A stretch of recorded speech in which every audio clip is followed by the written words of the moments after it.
बड़ा बढ़िया रिसर्च कैले होगा मास्टर। लेकिन इनका छोरा तलियावा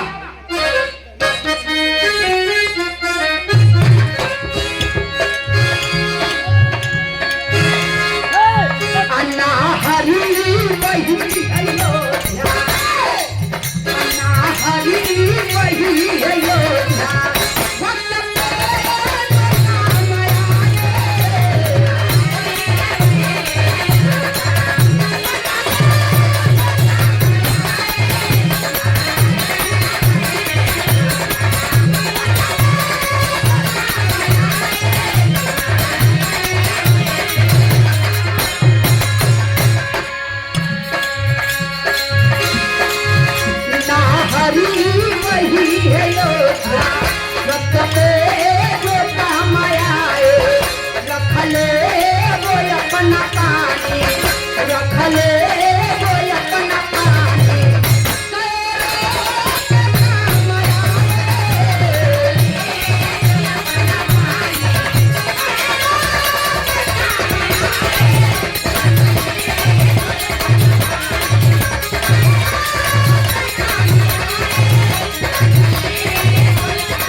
यही से कहानी की शुरुआत हो गई। कहानी के गौर करी सभी। अब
चली कहानी के समझ ली।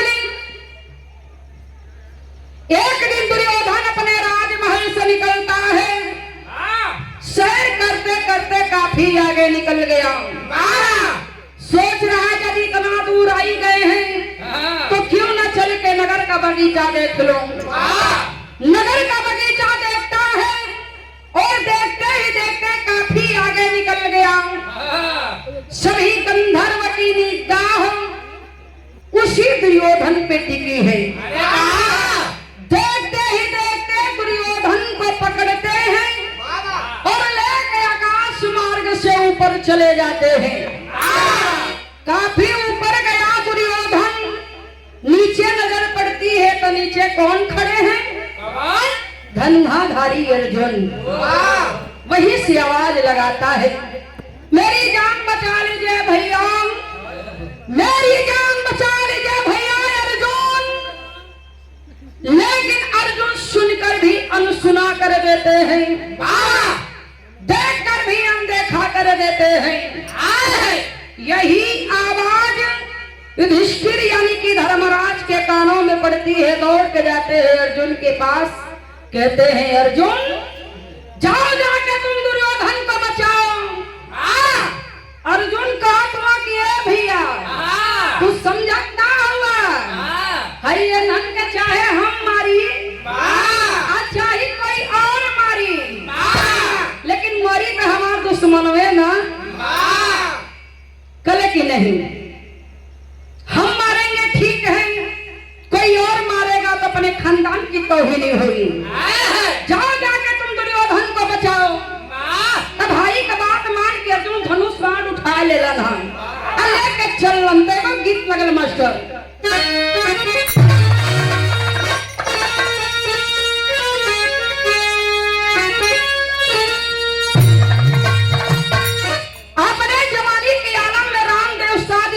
गावत रहलन और गाँव की दुनिया से गईलन।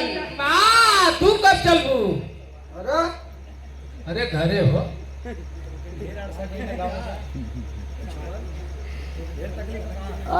इन्हें लगा तो ढेर तकलीफ है, हमरा संगे तू चले वाला हुआ का? हाँ तिझलिया बजाई के था। अच्छा यहाँ बजावत हो तो वहाँ चल के झाल बजाऊगा। चलो तो ठीक है, टिकट बुक कर ले हमारा संग ही हो जाइए। चलावा कैसे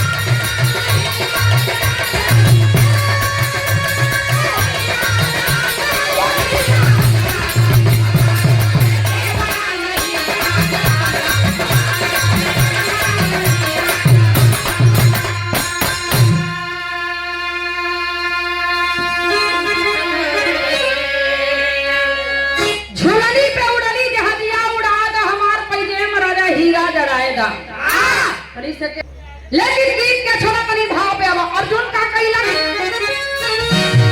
अश्विनी के बचली अश्विनी के बचलिया जब भंगा बनवा कहलू कइले आजा खाए से बदना।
जाते हैं। आज अब सभी गंधर्व दुर्योधन को छोड़ के भाग जाते हैं, तो भाई दुर्योधन को आकाश मार्ग से उतरने के लिए अर्जुन बाण चला के बाणों की सीढ़ियां बनाते हैं। सीढ़ियों के सहारे दुर्योधन नीचे उतरता है, दौड़ के अर्जुन को गले से लगा लिया। भैया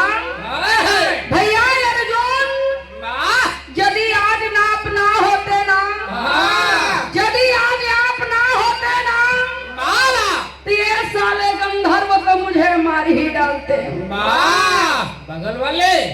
नहीं हो, यहाँ बात ना होत हो, हाँ वहाँ के बात होत हो। तोहर हाथ का देखा वो था।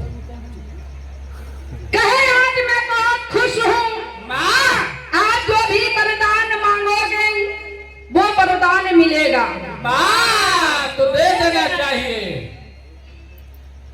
कौन वरदान लेवल चाहत हुआ? वाह छोटवा आज जो भी वरदान मांगोगे वो वरदान मिलेगा। अर्जुन कहा कि भैया वरदान की हर चाहत हो तो सुना, ये वरदान हमारे तोहरे ऊपर उधार रही। जब एक उचित समय आई तो हम अपन वरदान आपसे मांग ले। धीरे धीरे समय बीतल तो गीत बदल गई मास्टर।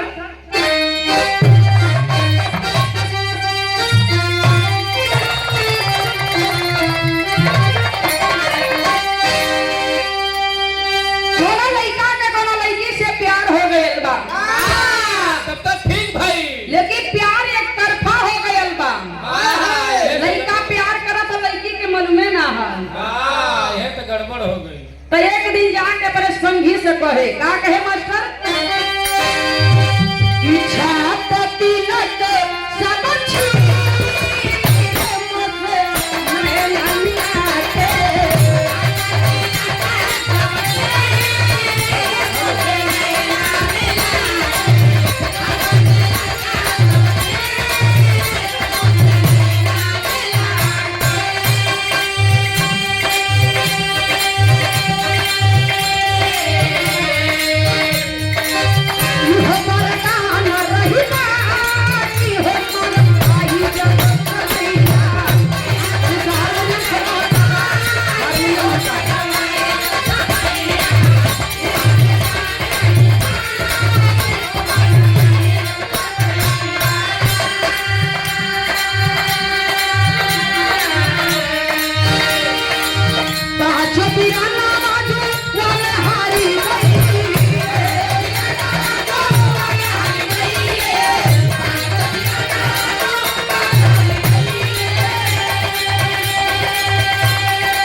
देखा ये वीर रस के विराह पे, यही वीर भाव पे एक टिफिन घी भी मिलल है।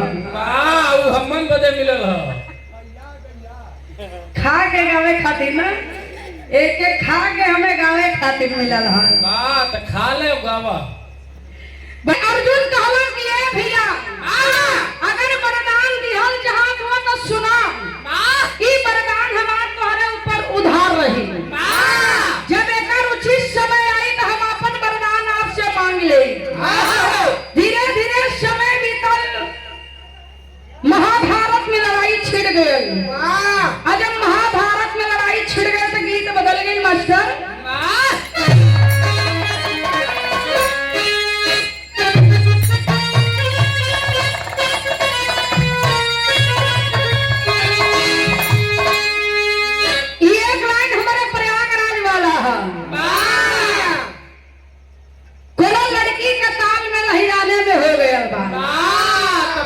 किस्मत खुल गई।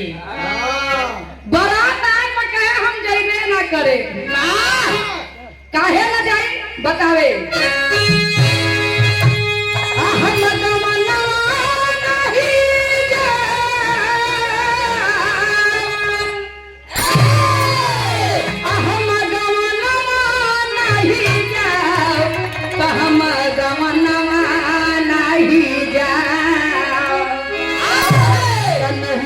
प्रीत लगल हिरनवा हम गवनवा नाही जा।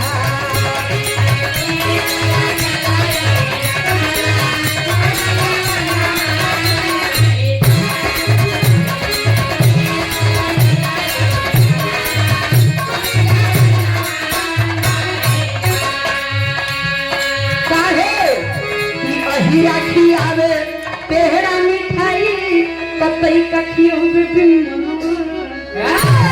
अहिरा का जब मिलेला हाँ ले हमार करेजा वाह ला रसमलाई खाएला हाँ ला रबड़ी खाएला वाह ला रसगुल्ला खाएला हाँ सवेरे से तू तक केला न पूछेला तू तो गुड़ही जलेबी के महम बाड़ा तो अहिरा खियावे तेहरा मिठाई तो तई कखियो बिन के तन कहवे रहवा यही रनावा के तन कहवे रहवा यही रनावा रनावा नाही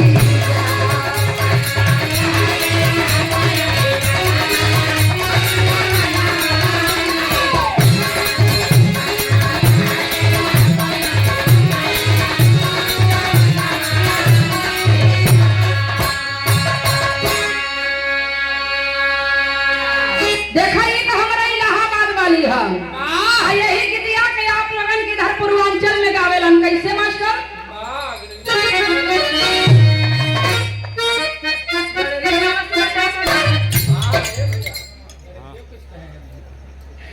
मास्टर कहत में गडेरियो वाला सुनावा चला वो गडेरिया वाला छोड़ा या जहिराने में है तो हिरन वाला बस सुना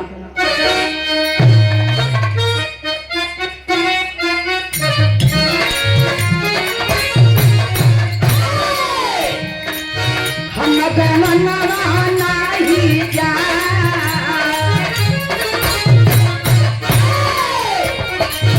हम बनवा नहीं जा नहीं नची नगर यही जाना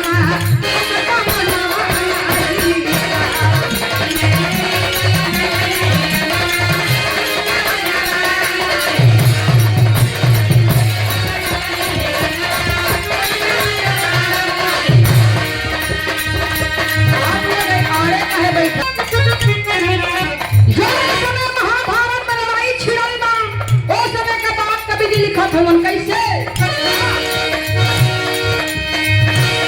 या बहल्ला ले लागे ना या बहल्ला ले लागे ना पागल रो हेरी मरना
वाह सही देबू सही ठोकी काय हो अरे ढोलकिया हाँ तो एक दिन ठोकवाए के फोड़वाए तो बिहाने का बजाई हाँ फूटी तो हाथ फूटी कोकर फूटी चौरासी में महाभारत लड़ाई छिड़ल वीर जागीर अध्याय अपन पिताई कायम करत होवन लेकिन वो लड़ाई का एक वसूल रहे दिन भर लड़ाई होके शाम की लड़ाई बंद हो जाए महाभारत लड़ाई छिड़ल बन वीर जागीर अध्याय अपन पिताई कायम करत होवन लेकिन वो लड़ाई का एक वसूल रहे दिन भर लड़ाई होके शाम की लड़ाई बंद हो जाए आज जब शाम की लड़ाई बंद हो जाए तो सब योद्धा अपने अपने सैन्य कक्ष में जाके थोड़ी देर विश्राम करेंगे विश्राम करने के बाद राज्यसभा लगती थी राज्यसभा में बातें होती थी आखिर में कल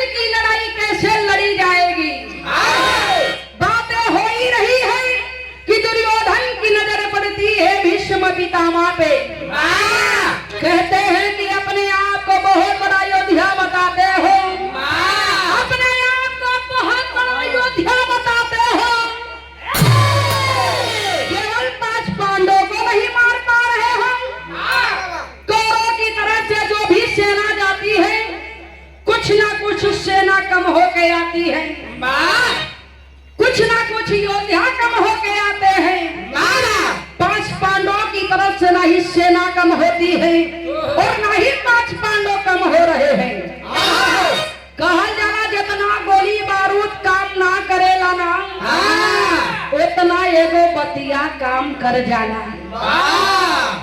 दुर्योधन का कहल बात भीष्म पितामह के करेजा में बाण नियन चुभल बा,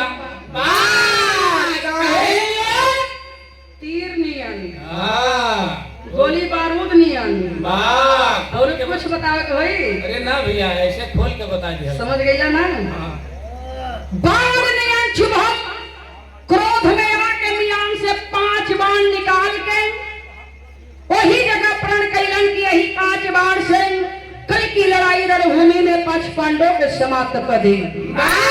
तो भैया का मास्टर तेरी के भाव में कहना बा,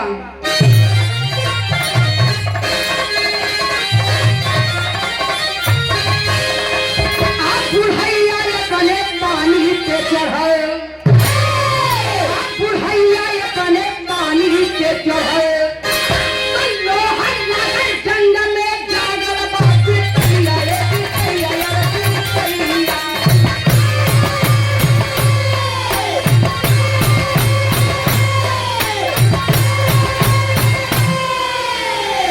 लोहा लागल जंग में जागल बा मिर्तैया बुढ़ैया अपने पानी पे चढ़ल। भीष्म पितामह क्रोध में आ गईलन, 5 बाण निकाल के प्रण कैलन की यही 5 बाण से कल की लड़ाई रणभूमि में 5 पांडवों के समाप्त कर दी। अरे बाप रे बाप, जब ये बात का पता चलल मुरली मनोहर के जाके अर्जुन से बतावत हुआ, ये तू थर थर थर थर कांपत हुआ, आज थर थर थर थर कांपत हुआ। तो भयल का पहपट के भाव में कहना बा,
कहना कि ये भैया याद है नु?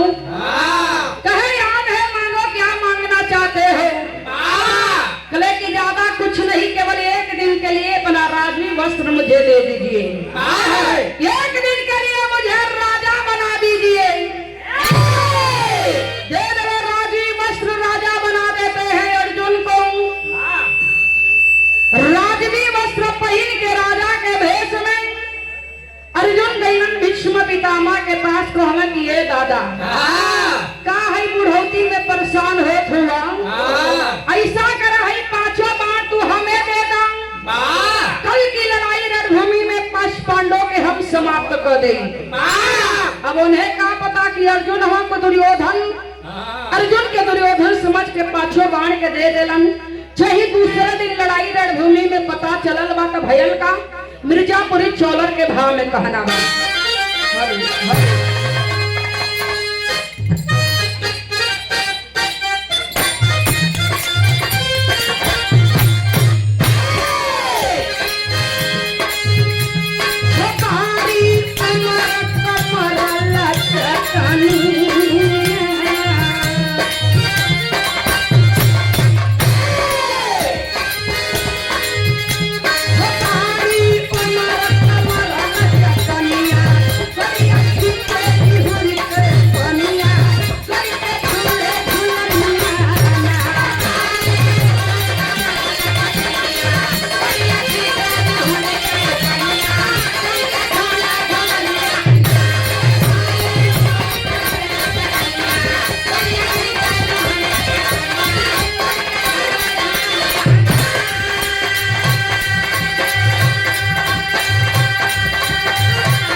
उठाना पड़ा क्योंकि वादा किए थे कि चाहे जो हो जाए, वादा किए थे कि चाहे जो हो जाए, महाभारत की लड़ाई में अस्त्र शस्त्र नहीं उठाऊंगा। यही चक्र सुदर्शन के उठौलन इशारा कया शिखंडी हिजड़ा सामने आयल, भीष्म पितामह अपन धनुष बाण के नीचे रख देलन। यही धनुष बाण नीचे रखलन काहे से प्रण कैले रहलन कि चाही जवन हो जाई। महाभारत के लड़ाई में कोनो औरत या कोनो हिजड़ा आई तो करे सामने अस्त्र शस्त्र ना उठाई। धनुष बाण नीचे रखलन, अर्जुन बाण चला के भीष्म पितामह की पूरी शरीर को छल्ली कर देते हैं। सब सैया पे लेते हैं भीष्म पितामह, फिर भी महाभारत की लड़ाई देखते हैं।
पड़ल हम।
चाहिए।